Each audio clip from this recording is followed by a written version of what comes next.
Hi friends, வணக்கம். இன்றைக்கி நம்ம டுடேஸ் ஏ குட் டே சேனலில் என்ன பார்க்க போகிறோம்னா, ஹிந்தியில் விஷாரத் பூர்வாதில் இருக்கக்கூடிய ஹிந்தி நிபந்த் சன்கலன், அதாவது நிபந்த் பார்ட்டில் ஃபஸ்ட் ஒன்னான பாரத் கி ஷிக்ஷா பிரணாளி, அதாவது பாரதத்தினுடைய கல்விக் கொள்கை, அதை பற்றின ஒரு கட்டுரை. ஃபஸ்ட்டு ரூப்ரேக்கானா குறிப்பு பெட்டகம் அப்படின்னு எழுதுவோம் இல்லையா, உள்ள அந்த கட்டுரைக்குள்ளே எதை பற்றின விஷயங்கள்லாம் இருக்குது அப்படின்றத பற்றி போடுறது. பிரஸ்தாவனா முன்னுரை. பிராச்சீன் கால்கி ஷிக்ஷா பிரணாளி, அதாவது பழங்காலத்தில் கல்வியினுடைய கொள்கை எப்படி இருந்தது. முகல் கால்மே ஷிக்ஷா பிரணாளி, முகலாயர்கள் ஆட்சி காலத்தில் எப்படி இருந்தது. அங்கிரேசி சாசன்மே ஷிக்ஷா பிரணாளி, ஆங்கிலேயர்களுடைய காலத்தில் எப்படி இருந்தது. ராஜ்நைத்திக் சேத்தனா, அதனுடைய விழிப்புணர்வு. ஷிக்ஷா சாஸ்திரியோங்கே விசார், அதாவது கல்வி அறிஞர்களுடைய கருத்து என்னவாக இருக்கு. உபசங்ஹார் முடிவுரை. இப்போ ஃபஸ்ட்டு பிரஸ்தாவனா முன்னுரை. भारत सारे संसार में ज्ञान और विद्या का केंद्र माना जाता था. இந்த பாரதத்தை நம்ம தாய் திருநாடான இந்தியாவை சாரே சம்சார்மே, எல்லா உலகமும் உலகத்தில் இருக்கிற எல்லா நாடுகளும் ஞான் और विद्या का केंद्र माना जाता था, அறிவு மற்றும் கல்விக்கான ஒரு கேந்திர அப்படின்னா முதன்மையான ஒரு இடமாக கருதுகிறார்கள். दूर दूर के देशों से लोग विद्या प्राप्त करने के लिए भारत आया करते थे और आज भी आया करते हैं. தூரத்திலிருந்து அங்கே இருக்கிற தேசங்களிலிருந்தெல்லாம் மக்கள் இங்கே கல்வியை பெற்று செல்கிறார்கள், அது வழக்கமாக கொண்டிருக்கிறார்கள். और आज भी, இன்றும் கூட அது நடைமுறையில் இருக்குது. मौर्य काल में तक्षशिला विश्वविद्यालय, गुप्त काल में नालंदा और विक्रमशिला विश्वविद्यालय की ख्याति देश विदेश में थी. மௌரியர்கள் காலத்தில் தக்ஷஷிலா பல்கலைக்கழகமும், குப்தர்கள் காலத்தில் நாலாந்தா பல்கலைக்கழகமும் மற்றும் விக்ரமஷிலா பல்கலைக்கழகம், இவை எல்லாமே புகழ்பெற்றதாக எல்லா நாடு நகரங்களிலும் புகழ்பெற்றதாக இருந்தது. நாலாந்தா பல்கலைக்கழகம் புகழ்பெற்றது, அது எல்லாருமே நம்ம எல்லாரும் கேள்விப்பட்டிருப்போம். इस प्रकार मनुष्य में छिपी हुई संपूर्णता को प्रत्यक्ष करने का काम शिक्षा निरंतर कर रही है. இந்த விதத்தில் மனிதர்களுள்ள பரவி இருக்கிற மறைந்திருக்கிற சம்பூர்ணதா முழுமை தன்மையை பிரத்யக்ஷ வெளிக்கொண்டு வருகின்ற வேலையை கல்வி நிரந்தரமாக நிரந்தர் கர் ரஹீகை செய்து கொண்டு வருகிறது. நெக்ஸ்ட்டு பிராச்சீன் கால்கி ஷிக்ஷா பிரணாளி, பழங்காலத்தில் கல்விக் கொள்கை எப்படி இருந்தது. ஷக்கோன் और ஹூனோன் के आक्रमणों से शिक्षा का ह्रास हुआ. ஷக்கர்கள் மற்றும் ஹூனர்கள் இவங்கெல்லாம் நம்ம நாட்டை ஆக்கிரமிப்பு பண்ணதுக்கப்புறமா ஷிக்ஷா கா ஹ்ராஸ், கல்வி தேய ஆரம்பித்தது. ஹ்ராஸ் அப்படின்னா தேவு ஏற்பட ஆரம்பித்தது. உஸ்கே பாத் விஜேதா मुसलमानों ने अनेकों पुस्तकालयों को जलाकर राख कर दिया. அதன் பிறகு நிறைய அந்நிய முஸ்லீம் மக்களால் இங்கே இருக்கிற புத்தகங்கள், நிறைய புத்தகங்கள் ஜலாக்கர் rock Ghar Diya, தீயிலிட்டு சாம்பலாக்கப்பட்டது.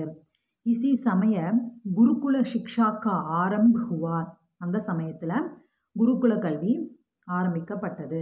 Is Shiksha பிரணாளி மே குரு கா ஸ்தான் ஊன்ஷாத்தா, இந்த கல்விக் கொள்கையில் குரு கா ஸ்தான், குருவினுடைய ஸ்தானம் மிகவும் உயர்ந்ததாக இருந்தது. குருகுல கல்வி அப்படின்னா ஆலமரத்தடியின் கீழே பழைய படங்களெல்லாம் நம்ம பார்த்துருப்போம். ஆலமரத்தடியின் கீழே குருக்கள் உட்கார்ந்து அங்கே மாணவர்களுக்கு கல்வி சொல்லிக் கொடுப்பாங்க.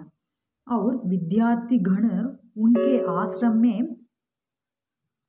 निःशुल्क शिक्षा प्राप्त करते थे. அதான் வித்யார்த்தி கண் உன்கே ஆசிரம் மே, மாணவர்கள் குருக்களினுடைய ஆசிரமத்தில் தங்கி கல்வி பயின்று வந்தனர். கட்டணமின்றி, நிஷுலக், ஷுலக் அப்படின்னா கட்டணம், நிஷுலக் அப்படின்னா கட்டணமின்றி கல்வி பெற்று வந்தனர். வஹாம் தர்ம கிரந்தோं, வேதோं, ஜோதிதிஷ் ஆதி விஷயோं की शिक्षा दी जाती थी.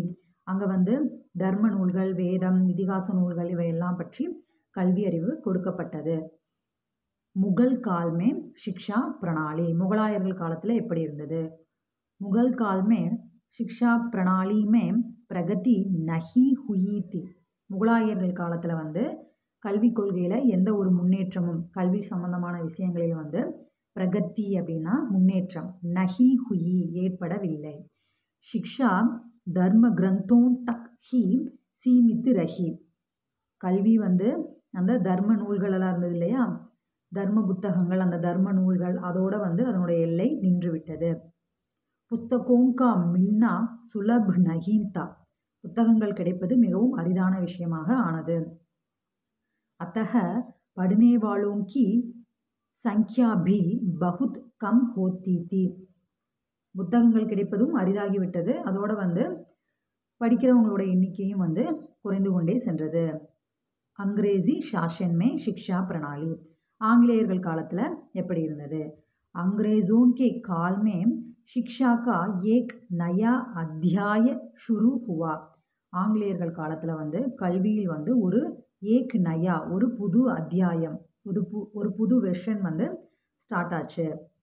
उनका उद्देश्य भारतीयों को अपनी भाषा सिखाना मात्र था. जो अंग्रेजी पढ़ते थे उन्हें सरकारी नौकरी आसानी से मिल जाती थी. அவங்களுடைய நோக்கம் என்னவாக இருந்தது அப்படின்னா, பாரதியோன்கோ, பாரதத்தில் இருக்கவங்க எல்லாம் வந்து தங்களுடைய பாஷையான இங்கிலீஷை அதை மட்டும் கற்றுக்கணும்.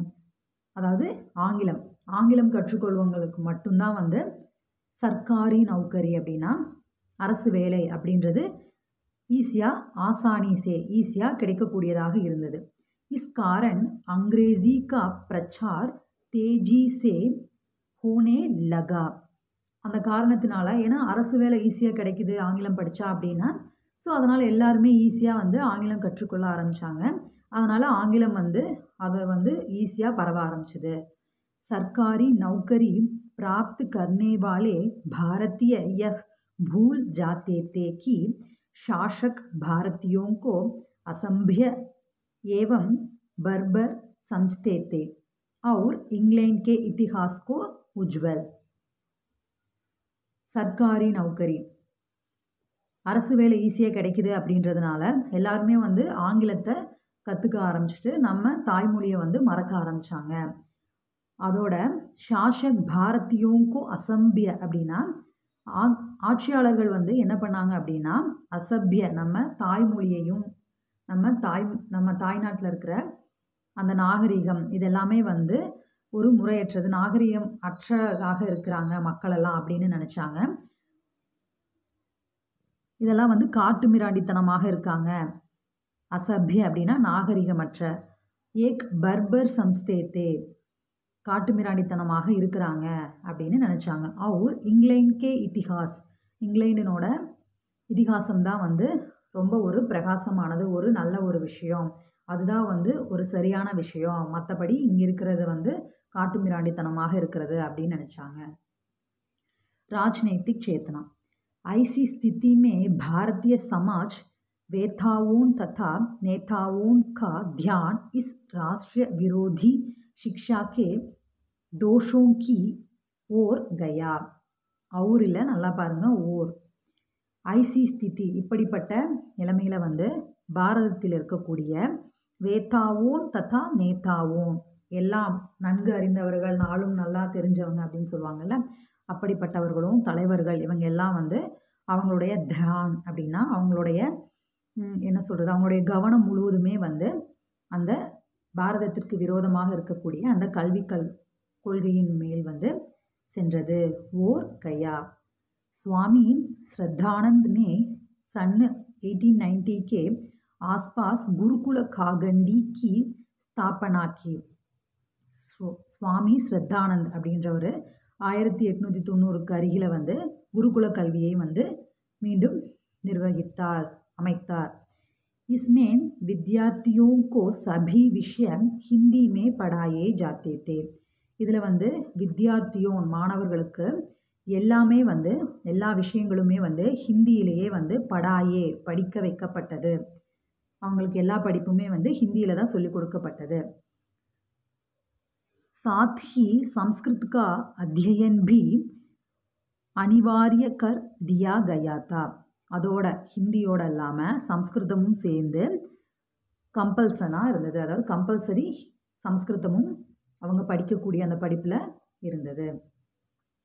शिक्षा शास्त्रियों के विचार கல்வி அறிஞர்களுடைய எண்ணம்.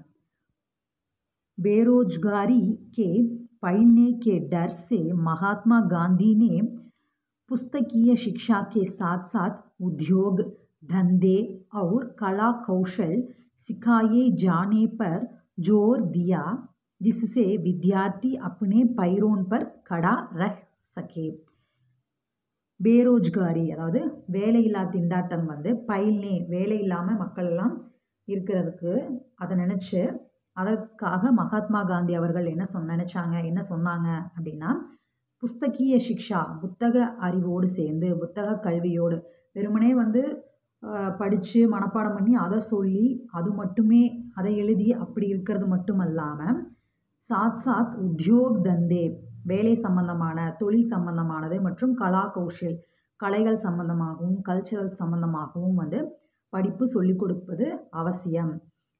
ஜிஸ்ஸே வித்யார்த்தி அப்பனே பைரோன் பர் கடா ரக் சகே. பைரோன் அப்போ தான் வந்து மாணவர்கள் வந்து படித்து முடித்ததுமே அவங்கவங்க காலில் சுயமாக நிற்க முடியும். என்ன அப்படின்னா, தொழில் சம்பந்தமானது படித்தாதான் வந்து அதன் பிறகு தொழில் செய்து படிப்புக்கு பிறகு தொழில் செய்து அவங்க தன்னுடைய சுய காலால் வந்து நிற்க முடியும், சம்பாதிக்க முடியும். सन 1979 में सरकार ने शिक्षा में आमूल परिवर्तन लाने के उद्देश्य से राष्ट्रीय शिक्षा नीति स्वीकार की. 1979 சர்க்கார் அரசு வந்து கல்வியின் மேல் வந்து தீவிரமாக ஒரு மாற்றத்தை கொண்டு வருவதற்காக ராஷ்ட்ரிய சிக்ஷா நீதி கல்விக் கொள்கையை வந்து ஏற்றுக்கொண்டது. புதிய கல்விக் கொள்கையை வந்து ஏற்றுக்கொண்டது. इस नीति की தோடி உல்லேக்னிய விசேஷதாயே हैं. இதில் வந்து ஒரு சில குறிப்பிடத்தக்க விஷயங்கள் அப்படின்னா என்னென்னா, 14 वर्ष की आयु तक के बच्चों को निःशुल्क शिक्षा देना. அதாவது 14 வயதிற்குட்பட்ட மாணவர்கள் எல்லோருக்குமே வந்து கல்வி கட்டணம் இல்லாமல் கல்வி கொடுப்பது அவசியம். शिक्षा के द्वारा उनके व्यक्तित्व और चरित्र का विकास करना. கல்வியின் மூலமாகத்தான் வந்து ஒருத்தனுடைய பர்சனாலிட்டி அதாவது அவங்களுடைய நடவடிக்கை அந்த பழக்க வழக்கங்கள் நல்ல விஷயமாக இருக்கும். அவங்களுடைய நடத்தை வந்து ஒரு வளர்ச்சி ஏற்படும், அது நல்ல விதமாக அமையும். கல்வியின் மூலமாகத்தான் அது கொடுக்க முடியும் அப்படின்னு நினச்சாங்க. प्राथमिक स्तर पर क्षेत्रीय भाषा के माध्यम से शिक्षा देना. அதாவது ஆரம்ப கல்வி இது எல்லாமே வந்து எப்படின்னா அவங்களுடைய பிராந்திய பாஷை அவங்களுடைய தாய்மொழி என்னவாக இருக்கோ அதன் மொழியை கற்பிக்கப்பட வேண்டும். माध्यमिक स्तर पर उद्योग धंधों तथा शिल्पों की शिक्षा अवश्य देना आदि. அதற்கப்புறமா வந்து கல்வி எப்படி இருக்கணும்னா தொழில் சம்பந்தமாகவும் உத்தியோகம் சம்பந்தமாகவும் கலைகள் சம்பந்தமாகவும் கல்வி அறிவு கொடுக்கப்பட வேண்டியது அவசியம். उपसंहार முடிவுரை. अब सरकार पंचवर्षीय योजनाओं के द्वारा शिक्षा प्रणाली के सुधार की ओर काफ़ी ध्यान दे रही है. இப்போ வந்து சர்க்கார் அரசு வந்து 5 ஆண்டு கொள்கை இருக்கு இல்லையா, அதன் மூலமாக கல்விக் கொள்கையில் வந்து மிகப்பெரிய ஒரு திருத்தங்களை கொண்டு வந்திருக்கிறது. காஃபி தியான் போதுமான அளவு அதில் அக்கறை காட்டுகிறது. சர்க்கார் கா லக்ஷ்ய ஹைக்கி அரசினுடைய லட்சியம் என்னவாக இருக்குன்னா, சாரே பச்சே வித்யாலய ஜாயே और प्रौढ़ भी साक्षर हों. எல்லா குழந்தைகளும் வந்து கல்வி அறிவு பெறுவது அவசியம் மற்றும் வந்து முதியோர்களுக்கும் வந்து படிக்க எழுத தெரிய வேண்டும். आशा है कि यह नई शिक्षा प्रणाली देश के लिए लाभकारी सिद्ध होगी. ஆஷாகை நம்புவோம். என்ன அப்படின்னா விருப்பப்படுறோம் நடக்கணும் அப்படின்னா என்னன்னா நம்மளுடைய புதிய கல்விக் கொள்கை அப்படின்றது நம்ம தேசத்திற்கு லாபம் அளிக்கக்கூடியதாக இருக்க வேண்டும் அப்படின்னு நம்ம நம்புவோம். அது அந்த விஷயம் நடக்கும், புலப்படும். ஓகே ஃப்ரெண்ட்ஸ், உங்களுக்கு இந்த நிபந்து புரிஞ்சிருந்தது அப்படின்னா மறக்காமல் நம்ம சேனலை சப்ஸ்கிரைப் பண்ணுங்கள், இந்த வீடியோவை லைக் பண்ணுங்கள், கமெண்ட் பண்ணுங்கள், உங்கள் ஃப்ரெண்ட்ஸ் எல்லாருக்கும் இதை ஷேர் பண்ணுங்கள். ஓகே ஃப்ரெண்ட்ஸ், பாய்.